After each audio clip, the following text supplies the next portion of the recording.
Et retour sur le plateau de France 3 Côte d'Azur pour cette soirée spéciale élection départementale 2015 dans le Var et dans les Alpes-Maritimes. Au cours de la première session d'émission, vous avez eu déjà quelques résultats, mais immédiatement je me tourne vers Hélène Maman. Hélène, vous avez de nouveaux chiffres, de nouveaux résultats à nous donner? Oui, de nouveaux résultats, et cela définitif. D'abord à Roquebrune-sur-Argent, où le binôme UMP est arrivé avec 52% des suffrages, binôme composé du conseiller général sortant, François Cavalier, donc devant le Front National avec 48% des voix. À Roquebrune-sur-Argent, je rappelle que seulement 2 binômes s'affrontent. À Saint-Raphaël, résultat définitif également avec le Front National qui arrive cette fois en tête. 40,97%, suivi donc de près par l'UMP avec un peu plus de 39% des voix. Donc ça, c'était à Saint-Raphaël. On poursuit avec ce résultat définitif également à Fréjus. À Fréjus, c'est le binôme Front National qui est élu donc dès le premier tour avec un peu plus de 51% des suffrages. Il est composé, ce binôme, de 2 des adjoints les plus populaires du maire, David Racheline.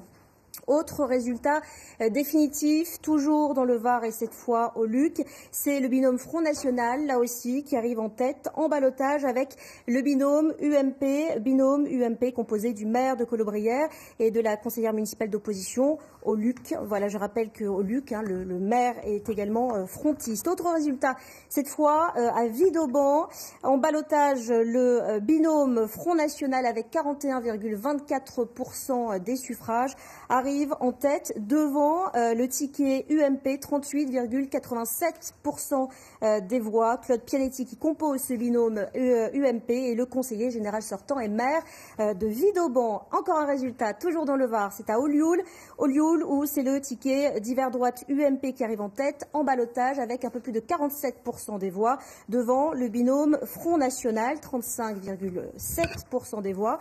Et puis à Flyosque, c'est le binôme Front National qui est en tête également en ballottage avec 41% des voix devant le ticket UMP-UDI, 28,75% des voix.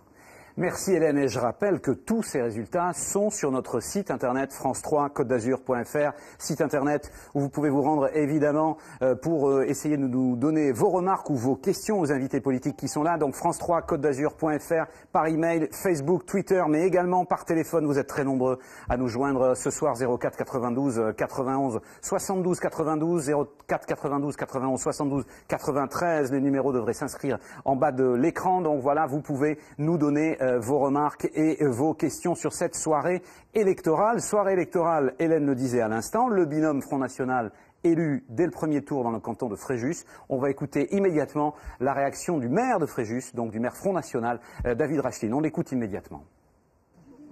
Eh bien, écoutez, d'abord, je félicite les candidats du Front National, Richard Serre et Julie Deschanteux, qui l'ont emporté brillamment dès le premier tour. Et surtout, je me félicite du choix des Fréjusiens, qui est un choix raisonnable, qui est un choix sensé. Ils disent 2 choses, les Fréjusiens, ce soir. Ils disent d'abord qu'ils souhaitent continuer à soutenir la politique que nous menons dans notre commune. Et ils souhaitent dire leur adhésion à la politique que nous menons. Et puis surtout, ils disent qu'ils souhaitent voir demain la politique que nous menons appliquée aussi au conseil départemental. Les économies que nous faisons dans notre budget, les impôts que nous faisons baisser, l'insécurité que nous essayons de juguler, tous les points de notre action que nous menons et qui demain, j'espère, seront menés au niveau du conseil départemental. 21h19, vous êtes en direct sur France 3 Côte d'Azur pour cette soirée spéciale élection départementale 2015. Après les résultats, vous en avez l'habitude, des débats avec la possibilité pour les hommes politiques donc, de ce département des Alpes-Maritimes ou du Var de venir s'exprimer. Sont présents maintenant sur ce plateau Marc-André Domergue qui lui est numéro 2 du Front National dans les Alpes-Maritimes. Vous êtes porte-parole et vous êtes également conseiller municipal de Nice. À ses côtés, on retrouve Gérard Piel qui lui est candidat pour le canton d'Antibes, qui représente le Front de gauche. Et puis à ses côtés aussi Patrick Allemand qui est vice-président de la région, qui est conseiller municipal et qui est l'ex-patron, pourrait-on dire, donc de la fédération du Parti socialiste dans les Alpes-Maritimes. Henri, Nathalie, c'est à vous. Oui, on l'a appris là à l'instant dans le Var, il y a déjà au moins 5 cantons où le FN arrive en tête. Il risque d'y en avoir d'autres. On entendait tout à l'heure Olivier Audy-Berthoin pour l'UMP dire ce sera pour nous ni-ni, mais peut-être exceptionnellement. Mais enfin, la règle générale, c'est ni-ni. À gauche, comment allez-vous vous positionner face à ce ni-ni? Vous maintenez votre appel à un front républicain, Patrick Allemand? Nous avons toujours été clairs Et ce n'est pas ce scrutin qui va changer notre comportement en matière d'entre-deux tours lorsque malheureusement nous sommes éliminés. Et parfois, ce n'est pas le cas dans le département, mais ça sera le cas souvent en France à cause de la division au premier tour de la gauche. Alors qu'arithmétiquement, le total des forces de gauche, contrairement à ce qu'on pouvait attendre, est quand même très important puisqu'il est au même niveau que l'UMP lorsqu'on cumule les voix de gauche. Donc, dans les cas où nous serons éliminés, nous ferons appel au Front républicain, bien sûr. Nous l'avons toujours fait et pour nous, même si parfois c'est difficile, compte tenu des propos tenus par certains, notamment dans ce département, eh bien, il y a encore des hommes politiques qui appartiennent à un parti dit républicain, et puis il y a le Front National, et entre l'UMP et le Front National, ça fait longtemps que le choix est fait, c'est barrage au Front National et à l'extrême droite.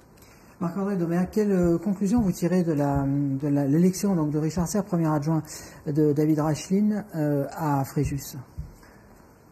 La conclusion est simple, c'est que les Français qui ont la chance d'avoir un maire Front National commencent à comprendre ce qu'est la gestion du Front National.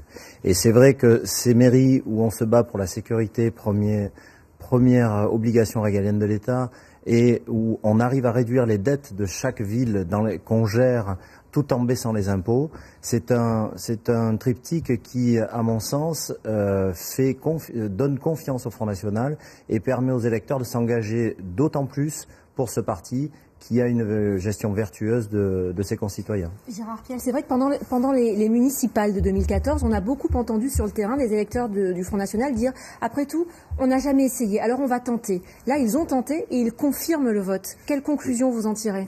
Ça n'est plus un vote de protestation. Ils confirment sur un canton. Je vous rappelle ce qui se disait il y a encore 24 heures. Le Front National, dans les estimations, était à plus de 30%. Les médias n'ont pas cessé depuis un mois de nous dire que le Front National serait en tête. Mais notre région reste une exception. Hein. Notre région reste une exception et j'espère que Fréjus sera une exception. Parce que pour nous, aucune voix du Front de gauche ne doit aller sur les candidats du Front National. Donc monsieur vient de dire qu'ils sont vertueux. Je leur renvoie quand même à ce qui se passe un peu partout en France avec ces candidats. Donc aucune voix ne doit aller sur le Front National. Et s'il le faut, nous voterons pour les candidats républicains, qu'ils soient UMP ou DI, quoi. Voilà, tout simplement. Malgré le nini. Comment? Malgré le nini et sans rancune. Écoutez, pour le l'UMP. nini, on le laisse à qui le dit. Voilà. Moi, si à Valoris, mais je crois que ce n'est pas le cas, il y a un danger avec M. Tivoli, eh bien, on fera voter pour M. Jante. Voilà. Et j'attends que l'UMP, dans ce département, mais les autres partis aussi, nous disent ce qu'ils feront à compte. Ou je voudrais juste préciser, parce que j'ai entendu tout à l'heure qu'on disait que le Front National était en tête sur le canton de Comte, c'est faux. Alors, attendez, c'est le on Front de gauche revient qui est en là-dessus. tête. Non, mais monsieur écoutez, Piel, nous avons des informations. On a parlé du conditionnel. Voilà, on parle à chaque fois du conditionnel. Non, mais Mme Chénardi n'a pas dit avec le conditionnel. Si vous non, mais nous permettez, l'avons repris. Nous l'avons je vais repris au donner les conditionnel. résultats exacts que j'ai. Voilà. Hélène va vous donner les résultats, justement. Ah, Hélène voilà. Lézard. Voilà. On va écouter. Vous allez avoir en direct. Vous allez l'avoir en direct. Parce que vous voyez, ça donne une ambiance qui n'est pas celle-là, y compris dans ce département. Écoutez les résultats, comme ça au moins on est sûr. Voilà. Donc nous avons effectivement les résultats définitifs pour le canton de Comte et Francis Tujade arrive effectivement en tête avec 36,39% des suffrages. C'est le conseiller général sortant communiste. Arrive juste derrière Lydia Chénardi pour le Front National, 33,44% des suffrages. Et puis le binôme UMP, troisième position avec près de 24% des voix. Alors cette fois-ci, pas de conditionnel, Hélène, on est d'accord? Résultat définitif. Voilà, là c'est effectivement du définitif, mais tout à l'heure quand on les a donnés, on a rappelé effectivement qu'il fallait employer le conditionnel. Avant de reprendre le débat, nous allons partir maintenant, on dit que c'est possible, nous allons partir à Draguignan, retrouver Nicole Fanelli, qui est maire PS de Salerne, et vous êtes candidate sur Flyosque, je crois, un canton immense dans le département du Var, c'est cela? Oui, tout à fait. J'étais candidate avec un binôme sur le canton de Flyosque, le 4e canton. 34 communes, donc vous imaginez la difficulté pour faire la campagne dans ces conditions. Bon, c'est vrai que on est déçus de notre résultat.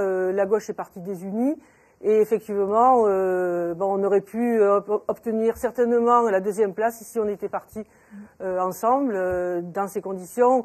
Bon, on arrive 3e certainement dans ce canton. C'est presque les résultats définitifs. Et donc, on va se réunir pour savoir ce que nous allons faire pour ce deuxième tour. Nicole Fanelli, un mot au-delà du canton de Flyos, que la plupart des sortants PS dans le Var étaient dans des territoires ruraux et on a vu que la ruralité était pénalisée par ce nouveau redécoupage. Est-ce que les élus socialistes du canton du Var sont victimes de ce redécoupage? Alors, victimes, je dirais pas victimes, parce que effectivement, ces cantons-là, c'était déjà des cantons ruraux, et je pense que nous avons fait notre travail en tant que conseillers généraux. Je pense qu'on aurait fait un très bon travail en tant que conseillers départementaux, mais voilà, donc les électeurs ont choisi une autre piste. Merci. Donc, Nicole Fanelli en direct depuis notre bureau de Draguignan. Je le répète une nouvelle fois, attention au conditionnel de la part des scores annoncés par les candidats. Les scores effectifs sont donnés par Hélène ici parce qu'ils ont été vérifiés. Tous les scores qui proviennent des directs et des duplex des candidats sont des scores à mettre au conditionnel. On l'a répété plusieurs fois, mais c'est bon de le préciser aussi. Messieurs, pour relancer le débat, vous savez que c'est une émission interactive. Les gens nous envoient des emails, nous envoient des messages par téléphone. Eh bien, il y a José qui est retraité. Il a voté, mais il se demande pourquoi il n'y aurait pas un scrutin proportionnel au niveau des départementales. Il trouve ça injuste. En ce qui concerne le Front National, Fatima, elle a 50 ans, elle est éducatrice spécialisée. Elle se demande pourquoi il y a autant d'électeurs qui votent FN dans la ville de Fréjus. Elle est impressionnée par cette façon-là. Eh bien, il y a Frédéric qui lui répond. C'est une femme de Fréjus. Elle dit « Je suis fière d'avoir un maire FN qui a assuré un très bon programme et qui assure une très bonne gestion de la ville. » On voit bien qu'on a les deux côtés aussi. Du côté des téléspectateurs, vous pouvez continuer à nous donner vos impressions, donc france3côte-d'azur.fr par email ou par téléphone. Le numéro de téléphone va s'inscrire en bas de l'écran. Hélène, de nouveaux résultats. Il y a l'instant de résultats du Front National. J'ai 3 résultats définitifs sous les yeux. 3 résultats favorables au Front National, puisqu'il arrive en tête à Sainte-Maxime avec 43,15% des suffrages devant l'UMP, un peu plus de 32% des suffrages. Donc les deux binômes sont en ballottage pour le second tour. Pareil, à Saint-Raphaël, le binôme Front National arrive en tête avec près de 41% des suffrages devant le binôme UMP-UDI, près de 40% des suffrages. Là aussi, ces 2 tickets sont en ballottage pour le second tour dimanche prochain. Puis un dernier résultat à Draguignan. Là aussi, c'est le Front National qui arrive en tête avec 36,66% des voix en ballottage, avec le ticket UMP 23,40% des voix. Merci Hélène. Une soirée de direct, une soirée donc de résultats et une soirée aussi de réaction. Regardez, nous allons maintenant partir à Nice, retrouver Rudy Sall. Rudy Sall qui lui est député évidemment et qui représente l'UDI, donc dans le département des Alpes-Maritimes. Rudy Sall, on entend des applaudissements derrière vous, pourquoi ? Bien écoutez, parce que les résultats s'égrènent canton par canton et que nous nous rendons compte que les candidats qui ont été investis par l'UMP et par l'UDI arrivent en tête et sont sur le point de pouvoir l'emporter la semaine prochaine. Donc c'est évidemment beaucoup de satisfaction après la campagne de terrain qui a été menée pendant toutes ces dernières semaines. Rudy Sall, vous aviez dans le dernier conseil, qui était donc le conseil général, 3 sortants. Vous aviez 7 candidats. Est-ce que vous pensez ce soir pouvoir doubler votre nombre d'élus? Effectivement, je pense que les 7 candidats que nous avions investis vont pouvoir l'emporter à la fin de cette élection, c'est-à-dire la semaine prochaine, puisque aujourd'hui la plupart sont en ballottage favorable. Et donc nous sommes très satisfaits d'avoir réalisé cette union dans les Alpes-Maritimes. Et c'est important d'insister sur ce point, parce que ce soir on fait beaucoup le parallèle entre ce qui se passe dans les Alpes-Maritimes et ce qui se passe dans le département du Var. Et on voit que dans les Alpes-Maritimes, où il y a eu effectivement une union parfaite et totale dans l'ensemble des cantons, eh bien ce soir nous enregistrons des résultats qui sont positifs. Et je crois que c'est conforme à ce qu'attendent les Français. Rudy Sall, on l'a beaucoup répété ce soir, l'élection du Front National dès le premier tour à Fréjus et la division de l'UMP et de l'UDI dans ce canton, qui reste une exception parce que c'est vrai que partout ailleurs, quasiment, il y a eu cette union de l'UMP et de l'UDI. Cette division, c'est une erreur historique pour vous ?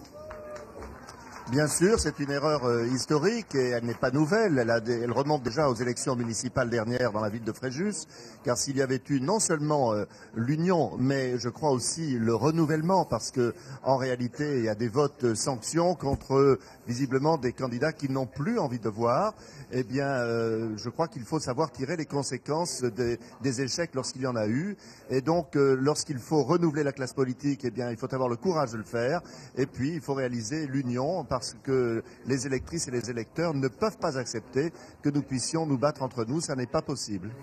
Merci Rudy Sall, donc pour l'UDI des Alpes-Maritimes, vous étiez en direct de Nice. Avant de retrouver dans un instant Draguignan, donc on va retourner vers Hélène. Hélène, vous avez de nouveaux résultats? Oui, vous parliez à l'instant de l'UDI, justement, résultat définitif à Villeneuve-Loubet. Le ticket UDI-UMP arrive en tête et l'emporte dès le premier tour avec 52,46% des suffrages. Marie Benassayag et Michel Rossi. Michel Rossi, depuis 32 ans, dans le fauteuil de maire de Roquefort-les-Pins. Et donc, le binôme Front National est éliminé avec 39,4% des suffrages. C'était donc à Villeneuve-Loubet. En quelques secondes, une question à Patrick Allemand. Rudy Sall nous disait à l'instant, il faut renouveler le personnel politique, il faut changer, il faut que chacun ait des mandats particuliers. C'est pour ça que vous avez rendu votre mandat à la tête de la fédération du PS. Vous dites qu'il faut renouveler le personnel. Qu'est-ce que vous dites par rapport à cela? Oui, c'est-à-dire que je pense qu'il y a un moment où lorsque, comme ça avait été mon cas, j'avais fait 5 mandats à la tête de la fédération, il y avait besoin d'un peu de souffle. Et donc j'ai souhaité le faire à un moment où tout pouvait être maîtrisé et en dehors des échéances électorales, de manière à ce que nous soyons opérationnels pour les élections cantonales. Ce qui a permis d'ailleurs au nouveau premier secrétaire fédéral de réaliser, à l'exception du Front de gauche, l'union totale des forces de gauche sur le département. Ça sera manifestement pas suffisant parce qu'on sait que nous sommes faibles actuellement dans ce département, mais en tout cas, cela montre bien quelle est la voie à suivre, et la voie à suivre, c'est celle de l'union de la gauche. Patrick Allemand, une question, et d'ailleurs vous pourrez peut-être débattre avec Marc-André Domergue là-dessus. Oui. Manuel Valls a été critiqué par une partie des observateurs et de la classe politique pour avoir employé l'expression de stigmatiser le Front National. C'est une expression qui a été moins employée et qui a été réemployée par Manuel Valls. Est-ce qu'il avait raison? Pour quelles raisons? Et Marc-André Domergue vous répondra peut-être après. Oui, je pense qu'il répondra. Moi, je pense que Manuel Valls, en tout cas, il est clair ce soir que ce qu'il a fait depuis 15 jours a manifestement mobilisé les électeurs au-delà même que tous les observateurs attendaient. Parce que lorsque moi j'ai su qu'il y avait pratiquement 10 points de participation aux élections cantonales de plus que la dernière fois, immédiatement dans la journée, je savais que le Front National ne serait pas le premier parti de France ce soir. Parce qu'on savait très bien que la mobilisation s'opérerait sur les partis républicains. Ce qui se passe, c'est que c'est opéré des deux côtés, c'est-à-dire que l'UMP a beaucoup progressé, le Parti socialiste a également beaucoup progressé, et ce qui fait que finalement nous arrivons à un résultat qui met le Front National en 3e position. Mais ça, je pense que c'est essentiellement dû à l'action du Premier ministre et au travail de pédagogie politique qu'il a fait de manière inlassable, soir après soir, dans les réunions qu'il a tenues. Marc-André Domergue ? Oui, tout ce qu'on a à dire, c'est que nos électeurs sont un petit peu lassés de cette campagne qui est délétère, qui n'a eu aucun programme, parce qu'il faut bien le reconnaître, tous les partis se sont ligués sur un seul programme, lutter contre le Front National, tandis que le Front National, lui, proposait des choses aux Français qui souffrent toujours un peu plus tous les jours. C'était les mêmes dans les 2000 cantons. S'il vous plaît, vous me laissez parler, je l'ai fait juste avant. Donc un petit peu de respect de la démocratie, s'il vous plaît, parce que quand on parle d'un parti qui n'est pas républicain, je voudrais savoir quel élément dans le programme, quel élément n'est pas républicain dans notre programme? Alors, rien, absolument rien. Et les candidats qui sont stigmatisés, c'est 10 sur 7648. Votre binôme, donc, à partir de là, c'est était quand même candidate un petit peu identitaire aux dernières municipales. Oui. Est-ce que c'est pas contre-productif dans votre stratégie de normalisation du Front National? Non. Non, ma candidate était sans étiquette. Elle a fait partie de la liste des identitaires puisque Madame Tixier de Gubernatis, c'est d'elle dont vous parlez, est une très très vieille famille niçoise qui se reconnaissait dans certaines des valeurs du parti Nissa Rebella. Elle était la fille de l'ancien. De retourner vers l'extrême droite. Elle était la fille de l'ancien bâtonnier de Gubernatis, qui était le secrétaire départemental des Alpes-Maritimes, et elle a toute sa place dans le Front National. Ce n'est pas une extrémiste. Ce n'est pas une extrémiste. C'est une patriote, c'est différent. Aussi, il faut répondre à Patrick Allemand. Le Front de gauche n'était pas dans l'Union. Moi, je pense que M. Valls, en tant que Premier ministre, il avait peut-être autre chose à faire qu'à faire une campagne électorale. Il y a aujourd'hui dans ce pays des problèmes sociaux, des problèmes économiques, des problèmes écologiques qui mériteraient que le gouvernement s'attaque à ça. Et si nous avons présenté des candidats dans la plupart des cantons de ce département, en tous les cas, c'est simplement parce qu'aujourd'hui, on considère que la politique qui est menée par ce gouvernement n'est pas une politique de gauche. Voilà. Et la bonne surprise de ce soir, qui est que le Front National n'est pas au niveau mais au niveau qui avait été décidé par qui? Par les instituts de sondage et par les médias, pas par les électeurs, n'est-ce pas? Donc la bonne surprise de ce soir devrait permettre à la gauche, en tout cas à une autre gauche, de se constituer et de travailler sur le terrain comme on le fait aujourd'hui. Dans une semaine, dans ce département, il va y avoir plus de 100 expulsions locatives, avec un gouvernement qui se dit socialiste. Est-ce que ça permet de se rassembler? Moi, je ne le crois pas. Voilà. C'est un vaste sujet. Est-ce que mes amis de la SNCM, qui se retrouvent aujourd'hui en difficulté, que l'on va liquider, est-ce que ces marins sont appelés à voter aujourd'hui pour les candidats de ce gouvernement? Je ne le crois pas. Donc comment toute la gauche, d'ailleurs, moi je n'exclus pas le Parti socialiste, comment on arrive à se remettre en ordre de marche sur une politique de gauche? Oui, mais aujourd'hui, la politique du gouvernement n'est pas de gauche. Mais une politique de gauche tout ne sera simplement. pas possible dans cette Europe-là. Écoutez, Elle ne sera pas possible dans parlez de ce que vous connaissez, c'est-à-dire l'extrême droite, oui, le racisme, la xénophobie, on sait que vous êtes un extrémiste de gauche, c'est monsieur. ça, oui, bien sûr. On le sait très très bien. Aujourd'hui, je comprends votre colère, mais vous n'avez pas atteint votre but. C'est-à-dire, votre but, c'était quoi? C'était mettre le Front National comme premier parti de France. Au Parti communiste, c'est ça la question. Ce grand-père des peuples qui a fait tant de victimes. Je vous demande pas si vous êtes hitlérien, monsieur. Oui, non, mais on n'a jamais été hitlérien. Vous avez été stalinien. Ah bon? Alors, Manon-Mère s'est battue pour la France. Le président d'honneur de mon parti n'a pas torturé en Algérie, voyez-vous. Messieurs, on voit que le débat s'anime sur le plateau de France 3. En attendant, vous le savez, cette émission, c'est une émission interactive. Vous continuez de réagir. Donc, sur Internet et au téléphone, mais aussi, c'est une émission avec beaucoup de correspondants. Et on va notamment pouvoir retrouver maintenant Pascal Massin. On me dit effectivement en régie que Pascal, vous auriez peut-être au conditionnel, on le répète encore une fois dans cette soirée, pour l'instant il y a des infos au conditionnel et des infos sûres données par Hélène, mais en tout cas il y a des infos conditionnelles. Pascal, en ce qui concerne des cantons niçois, c'est cela ? Absolument, Jean-Bernard. Alors écoutez, ici les premiers résultats sur Nice commencent à arriver petit à petit. Alors ce seraient des résultats provisoires, mais la poussée du Front National se confirme, en tous les cas à Nice. Le Front National qui arriverait deuxième dans presque tous les cantons niçois. Et quand il n'est pas deuxième, il arriverait premier. Ce serait le cas dans le 7e canton de Nice.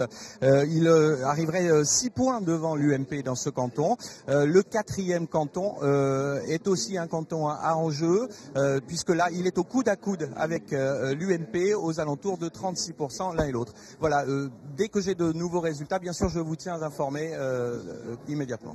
Merci beaucoup Pascal. Avant d'aller à Draguignan, retrouver le maire donc d'hiver droite de Draguignan, je vous propose de retrouver aussi vos avis sur Twitter, sur Facebook et au téléphone. Eh bien, il y a Marie-France qui a 70 ans et qui nous dit « Je trouve inadmissible que les programmes politiques ne soient pas déterminés avant que l'on ait voté. On a voté, on ne savait pas exactement quelles étaient les compétences, effectivement, du conseil départemental. Et pourquoi on va payer maintenant des élus, 2 élus au lieu d'un, ça va nous coûter très cher. » Alors on va rappeler quand même qu'au fond, on va rester sur le même nombre d'élus, c'est ça ? 2 de plus, exactement. Si on peut se permettre de dire oui, à madame que ces questions ne veut rien dire parce qu'il y a à peu près le même nombre d'élus et on ne dit pas 2 personnes. Voilà, juste, mais la notion de binôme peut induire effectivement en erreur. Je vous le disais, donc on va maintenant retrouver, pour l'instant le débat continuera dans un instant, on va maintenant retrouver donc en direct de Draguignan, Richard Trambio qui est le maire d'hiver droite de Draguignan. Bonsoir. Est-ce que vous avez donc est-ce que vous avez une réaction par rapport à ce qui se passe, notamment la participation élevée, notamment la percée du Front National dans votre département? Oui, j'ai une réaction. D'abord, je ne suis pas d'hiver droite, mais sans étiquette. Et sur Draguignan, eh bien, nos candidats sans étiquette ne sont plus en course à cause de la règle du jeu pour 0,1 point. Donc c'est assez rageant, je dois vous le dire. Ceci dit, moi j'ai bien entendu l'appel du Front républicain faisant, soi-disant, barrage au Front National. Moi je vous dis une chose, là, telle que je la pense réellement, c'est nous, les sans-étiquettes, à Draguignan, dans le canton de Trans-Draguignan ou de Draguignan-Trans, qui possédons la plus grande réserve de voix si l'on regarde bien ce qui s'est passé l'année dernière au municipal. Donc c'est moi ce soir qui fais un appel à l'UMP, au candidat UMP, en disant, puisque c'est nous qui portons les valeurs, entre guillemets, de ces partis politiques, que nous trouvons tout à fait obligatoire dans la vie démocratique française, mais c'est à eux de se désister en notre faveur, vu que nous avons la plus grande réserve de voix. Voilà l'appel solennel que je veux lancer pour ce canton. Pour l'instant, les chiffres sont ce qu'ils sont. Avec 23,2% des voix, vous êtes battus. Ça n'est pas, il n'y a pas de fusion possible en plus. Donc voilà, le résultat est sans appel pour vous. On imagine mal évidemment l'UMP se désister en étant devant vous dans les scores. Malgré tout, est-ce que vous considérez cette élection comme le 3e tour des municipales? Vous aviez réussi à prendre la ville de Draguignan à l'UMP. Cette fois-ci, le canton revient à l'UMP. C'est un 3e tour? Alors, un 3e tour, je ne pense pas à une élection municipale est quelque chose de particulier. Là, les grands mouvements politiques se sont mis en ordre de bataille et ça paye. Vu le nombre d'abstentions, pour l'instant, je ne pense pas que cela soit très représentatif en ce qui concerne la commune de Draguignan. Il faut dire aussi que la commune de Trans a été déterminante dans notre élimination de ce 2e tour. Pour l'instant, pas d'appel au Front républicain de votre part? Les électeurs, chère madame, sont absolument libres de voter pour qui ils veulent. Alors moi, je pense que nous ne possédons pas les voix de nos électeurs. Ils votent pour qui bon leur semble. Et l'appel que je fais aux Républicains, c'est d'aller voter dimanche prochain. Voilà l'appel du maire de Draguignan. Merci beaucoup. Donc le maire de Draguignan, sans étiquette, dit-il, donc était en direct de notre bureau de Draguignan. Hélène, est-ce que vous avez de nouveaux résultats à nous communiquer? Non, pas de résultats définitifs. On peut lire que dans le canton de Beau-Soleil, 2 listes seraient au coude à coude, celle du Front National, composée de 2 des 5 élus du conseil municipal de Beau-Soleil, au coude à coude avec la liste UMP-UDI composée de Xavier Beck, qui est donc le maire de Cap-d'Aille. Donc pas de résultats définitif, au coude à coude, on attend. Bien, on me dit qu'il a la possibilité maintenant que l'on entende les réactions en ce qui concerne le canton du Luc, donc dans le département du Var, de Pascal Vérel pour le Front National et de Dominique Lin pour l'UMP. On les écoute tout de suite. Je pense que les Varois ont compris que le changement est inéluctable. Il faut passer par là. Après 30 ans de vaines promesses UMP-PS, les gens se sont rendus compte que nous étions au bord du précipice et qu'il fallait faire marche arrière rapide et que nous sommes, je pense, la seule solution pour pouvoir sortir de ce marasme dans lequel ils nous ont plongés. Nous allons travailler sur le second tour pour que cette abstention soit le plus bas possible et faire donc appel aux électeurs pour qu'ils viennent voter pour ces élections départementales. Vous allez essayer d'avoir l'appui pour le 2e tour de la gauche? Bien écoutez, pour l'instant, c'est trop prématuré pour vous dire quoi que ce soit là-dessus. Il leur appartiendra, en fonction des résultats, d'analyser ces résultats et de prendre une position. Et nous verrons la position qu'ils prendront. Retour sur le plateau de France 3 Côte d'Azur, il est 21h43. Nous sommes en direct pour cette soirée spéciale élection départementale 2015 dans le département du Var et des Alpes-Maritimes. Et à propos des Alpes-Maritimes, nous a rejoint sur ce plateau le député maire UMP d'Antibes, Jean Leonetti. Bonsoir. Bonsoir. Je voudrais tout de suite votre réaction par rapport à ce que disait le maire de Draguignan sur les consignes de vote. Avec l'expérience politique que vous avez, est-ce que vous pensez qu'effectivement, ce que peuvent dire certains ici, appeler à voter pour tel ou appeler à voter pour un tel, ça a une portée ou pas du tout? Les gens aujourd'hui votent pour qui ils veulent. Moi je crois que ça marche plus. Voilà. Donc il vaut mieux dire aux électeurs d'aller voter et puis de regarder les candidats qu'il y a. Voilà. C'est une élection à la fois nationale parce qu'elle se déroule sur l'ensemble du territoire, mais c'est une élection locale, lequel va pouvoir porter et résoudre donc la consigne de vote pour vous, c'est dépassé? Je pense que la consigne de vote, moi j'appellerai pas le Parti communiste à voter pour mes candidats. Je demande simplement à ce que chaque électeur regarde en conscience les candidats qui existent, UMP, UDI, sur la zone antiboise, et puis les candidats qu'ils ont en face. Et je crois qu'il n'y aura pas beaucoup de différence, de difficultés à faire la différence. Est-ce que ça veut dire que vous mettez sur le même plan le PS, l'UMP, le Front National? Non, j'ai déjà dit que je pensais que moi je voterai jamais Front National pour une bonne simple raison, c'est que je pense que ils relèvent les problèmes et ils apportent des mauvaises solutions. Et je crois qu'il faut arrêter de parler toujours qu'est-ce que fait le Front National et réfléchissons à ce que nous faisons nous. à ce que nous proposons, nous. Et essayons de résoudre le problème des Français, à la fois dans nos villes, dans nos départements et sur le plan national, qu'on apporte une véritable opposition et une alternance. Et les Français comprendront très vite où est la possibilité d'alternative entre le pouvoir qui est en place et qui est totalement discrédité et sanctionné une fois de plus sur le plan national, et puis la seule force qui peut demain redresser le pays, qui est la force de la droite républicaine et du centre. Alors un autre point, Jean Leonetti, on voit qu'on n'a pas encore tous les résultats définitifs, mais il apparaît quand même que, comme ça s'est déjà passé, il y a une différence entre les Alpes-Maritimes et le Var au niveau des rapports de force entre l'UMP-UDI d'une part et le Front National. Est-ce que ça veut dire que, selon vous, l'UMP doit, pour progresser, être plus centriste, entre guillemets, plus humaniste ? Puisque c'est le courant que vous représentez. Il faut arrêter de se poser la question, est-ce que je suis trop à droite, est-ce que je suis trop à gauche? Les Français ont des problèmes aujourd'hui. Ils subissent une crise comme jamais. Ils subissent une fiscalité comme jamais. Ils subissent une augmentation de la délinquance. Oui, mais selon qu'on soit trop à droite ou trop à gauche, les réponses sont différentes. Non, les réponses, elles sont républicaines. Voilà. Les réponses dans ma ville, je pense qu'il y a des réponses qui sont républicaines, et ça montre que les candidats qui sont les nôtres, eh bien, ils arrivent très largement en tête. Je vois que Éric Paugier et Sophie Deschênes frôlent le premier tour. Je vois que Jacques Jante et que Alexandra Borchio frôlent le premier tour. Je vois que la maire de Valoris, dont on disait qu'elle allait être écrasée par le Front National, 5 points devant le Front National. Donc ça veut dire qu'il faut parler aux Français des problèmes qu'ils ont. Et les problèmes qu'ils ont, quand on ne les résout pas, eh bien on désespère et on engendre la colère. Donc arrêtons de nous poser la question de savoir si l'UMP est trop à droite ou trop à gauche. Posons les problèmes que rencontrent les Français et essayons de manière très pragmatique de les résoudre. Et vous verrez qu'on n'a pas besoin de se poser la question du positionnement géographique. On a simplement à se poser la question de la façon républicaine dont on règle ces problèmes. Une question avant d'aller à Fréjus et de retrouver Olivier Chartier-Delegue, donc pour le canton de Fréjus. Une question qui s'adresse à Patrick Allemand. Vous savez que vous pouvez téléphoner, envoyer des mails. Vous êtes très nombreux. On ne peut pas donner toutes les questions et toutes les remarques. Mais moi, je vais prendre la remarque de Claude de Saint-Raphaël qui a 67 ans et qui nous dit, puisque vous avez parlé de Manuel Valls qui est rentré dans la campagne il y a un mois environ, elle nous dit, ne pensez-vous pas que les ministres ne devraient pas prendre part aux campagnes des départementales parce qu'après tout, ce sont les ministres des Français. Ils devraient être neutres. Pourquoi le Premier ministre est allé faire campagne, notamment contre le FN.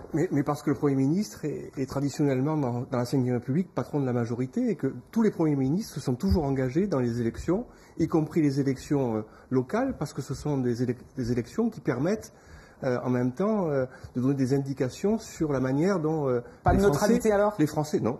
Les Français perçoivent la politique. Je voudrais quand même revenir 2 secondes sur, parce que je ne suis pas d'accord avec Jean Leonetti sur le fait que les électeurs n'écoutent plus et que la consigne de vote. Les consignes de vote. Oui. Moi, je pense qu'effectivement, les électeurs sont libres, mais je pense qu'il faut quand même leur envoyer des messages et que le rôle des partis politiques, notamment lorsque ce sont les principes républicains qui sont en cause, c'est de leur envoyer des messages.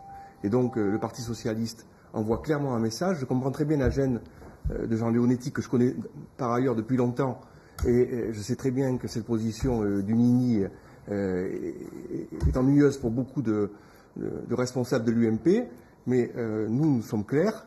Après, nos électeurs, pour aller très clairement au fond du problème, eh bien, plus ils auront des élus de l'UMP qui tiennent des propos républicains, et plus ça sera facile pour eux d'aller voter pour.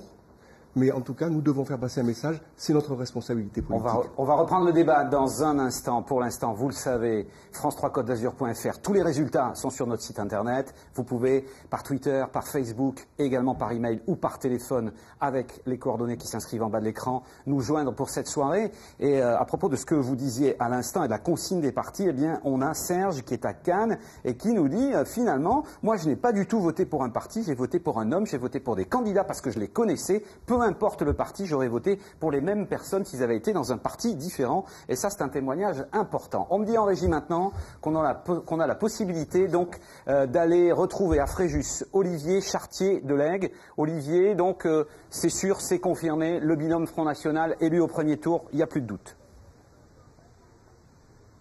Il n'y a plus aucun doute, comme je vous l'indiquais tout à l'heure, à Fréjus, le binôme Front National Richard Serre, Julie Le Chanteux est élu dès le premier tour avec 51,17% des voix. Mais cette sensation de la soirée cache un autre petit séisme. À Saint-Raphaël, dans le fief électoral de Charles Ginesta, le député maire, le patron de la fédération UMP du Var, le binôme UMP est en ballottage défavorable. Le binôme de Cardamont, avec 39,79% des voix, il est précédé par le binôme Front National, 40,97% des voix. Enfin, dernier résultat, à Roquebrune-sur-Argent. Roquebrune était aussi un canton sensible, puisque une partie des voix de la droite, une partie en tout cas du personnel de la droite locale avait appelé à voter pour le Front National. Eh bien, ça n'aura pas suffi, puisque en ballottage favorable, le binôme UMP Cavalier-Mimouni avec 52% des voix. Ballottage défavorable donc pour le Front National avec seulement 48% des voix. Mais il y aura tout de même un second tour, puisque le binôme UMP n'a pas réussi à atteindre le fameux quorum des 25% des inscrits. Merci Olivier Chartier-Delec, donc on vous retrouvera tout au long de la soirée. Une analyse peut-être, donc à cet instant, 21h50, Henri, Nathalie, sur les chiffres que l'on connaît, on l'a dit Nathalie, particularisme Var et Alpes-Maritimes, on a voté différemment que sur l'ensemble de la France, que sur le reste de la France, aussi bien en participation qu'avec des scores FN. Qu'est-ce qu'on peut déjà tirer comme enseignement? Alors, il semble que dans les Alpes-Maritimes, l'UMP fasse encore barrière à la vague bleu marine. Ça n'est pas le cas dans le Var, où dans de nombreux cantons, le Front National est arrivé en tête. Et Olivier l'a dit, en tête dans des cantons où on ne l'attendait pas forcément, comme par exemple à Saint-Raphaël, fief de Georges Ginesta, où malgré tout, l'UMP arrive en seconde position.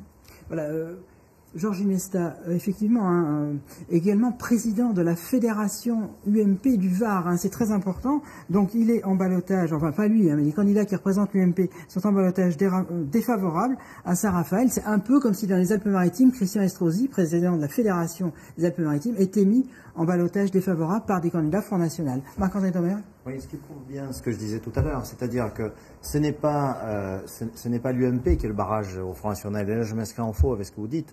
C'est ce soi-disant Front de républicain qui n'existe que par un écran de fumée. Non, premier tour. Chacun vote pour le parti qu'il a choisi. Non, mais je vois que le Front National est encore au cœur des débats ce soir. Il est au cœur de la politique française. C'est lui qui fait battre le cœur de la politique française depuis des années et il va continuer à progresser. Il est en train de s'ancrer localement et à la différence des élections nationales, on voit que c'est plus compliqué pour nous, mais qu'on est bien placé et de plus en plus implanté. Et en réalité, c'est pas l'UMP qui fait barrage au Front National et qui est le meilleur rempart du Front National. C'est cet écran de fumée de terreur que fait régner l'ensemble de la classe politique française contre nous, en disant que nous sommes des anti-républicains, alors que nous sommes des humanistes de droite, certes, mais nous sommes des humanistes comme tout le monde et nous aimons la République, peut-être plus que les autres parce que nous aimons la France plus que les autres. Malgré tous les propos racistes, homophobes de vos candidats qui ont été 10 sur 7648, je vous rappelle que M. Hortefeux a dit bien pire et que l'élu UMP de Carrosse a dit des choses abominables que je n'ose même pas répéter. Plus que 10 recensés, notamment par le groupe. Vous connaissez l'entente. Alors, laissez-moi, s'il vous plaît, finir ce propos. C'est que, en réalité, c'est un écran de fumée de terreur qui n'a de réalité que parce que dans les Alpes-Maritimes, nous n'avons pas eu d'exemple de gestion comme l'ont eu le Var.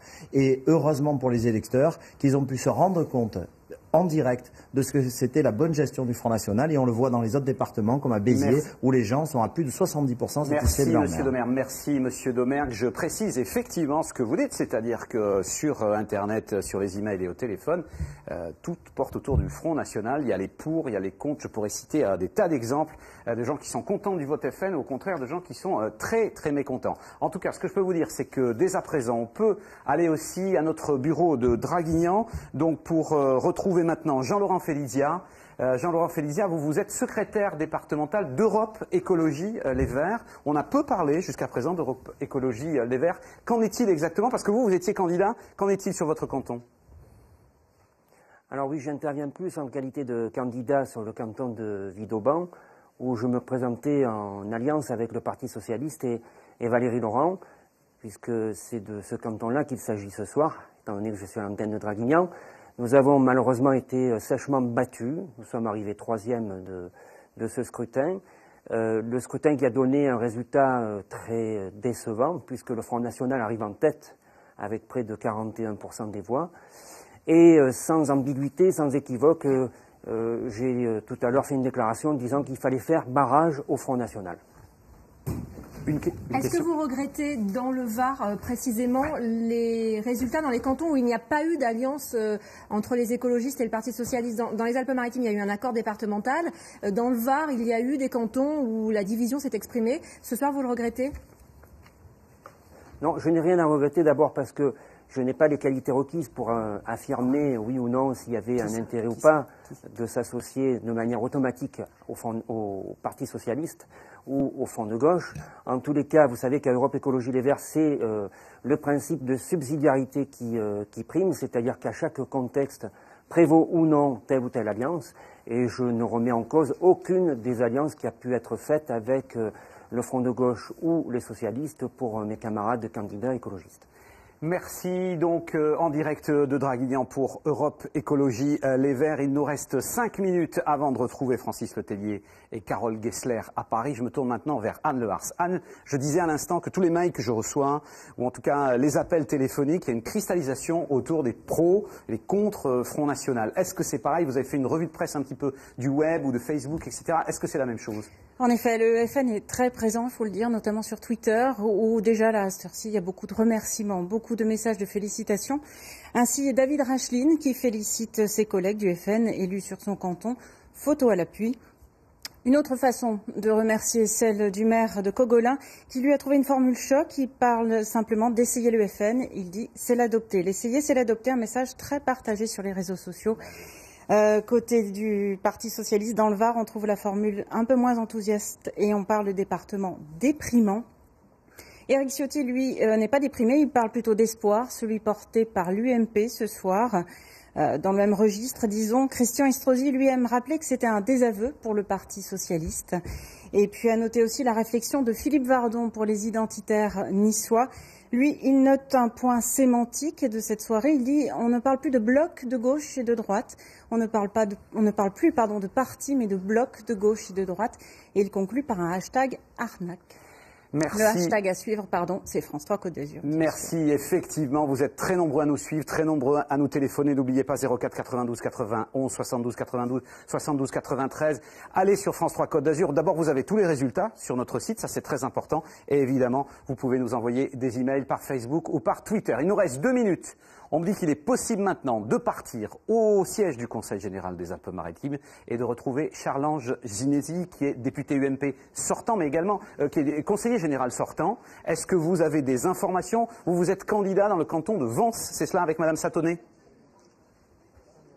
Oui, c'est à moi. Oui, j'ai des informations, si vous voulez, pour vous dire que nous sommes dans le résultat de ce premier tour devant le candidat du Front National avec 10 points d'avance, et je veux remercier toutes les électrices et tous les électeurs qui nous ont accordé leur confiance dans ce premier tour, qui nous donne une belle espérance pour le deuxième tour. Et là, nous avons véritablement toutes les chances requises pour se faire, à condition qu'il y ait la mobilisation et bien évidemment on lutte contre l'abstentionnisme du deuxième tour avec un beau taux de participation, puisque nous avons eu 54% de participation sur le canton de Vence. Alors en 2011, dans votre canton, l'ancien canton de Dieppe, vous aviez été élu au premier tour. Est-ce que vous tenez pour responsable de ce second tour que vous allez devoir donc vivre dimanche prochain Robert Vollet, candidat dissident de la droite? Alors j'ajoute une question, Charles Ginesi, qu'est-ce que vous lui dites là ce soir? S'il nous écoute, qu'est-ce que vous lui dites? Est-ce qu'il faut qu'il donne des consignes de vote? Eh bien, écoutez, je ne sais pas si on peut donner des consignes de vote. Les électeurs n'appartiennent à personne, ils n'appartiennent qu'à eux-mêmes et dans leur choix, je dirais tout simplement que, effectivement, s'il n'y avait pas eu la candidature de cette divers droite, et c'est la démocratie qui s'exprime, nous aurions été élus dès le premier tour. Maintenant, je pense qu'effectivement, Robert Vollet devrait nous rejoindre sur le deuxième tour. Merci Charles-Ange Ginesi, donc conseiller général UMP sortant. Il était en direct du conseil départemental maintenant. Hélène, il nous reste 50 secondes. Vous avez des résultats? Oui, des résultats définitifs, toujours dans le Var. D'abord à Saint-Maximin, la Sainte-Baume, où le ticket Front National arrive en ballottage favorable avec 38,28% des voix. Ballottage favorable également pour le Front National à Saint-Cyr-sur-Mer, un peu plus de 38% des suffrages. Et même situation donc pour le Front National en ballottage favorable, 30,15% des voix. Ça se passe à hier. Merci Hélène, merci à vous d'être si nombreux à nous suivre sur les réseaux sociaux, sur Internet, par téléphone également, d'aller sur notre site france3côte-d'azur.fr. On va rendre la parole maintenant pour un quart d'heure à Francis Letellier, Carole Gessler, évidemment, ce sera à Paris. Et puis on va vous retrouver tout à l'heure aux alentours de 22h15, nouvelle session avec une nouvelle salve de résultats. Restez bien sur France 3, merci de nous suivre et à tout à l'heure. On se retrouve dans 15 minutes exactement pour les nouveaux résultats sur le Var et les Alpes-Maritimes.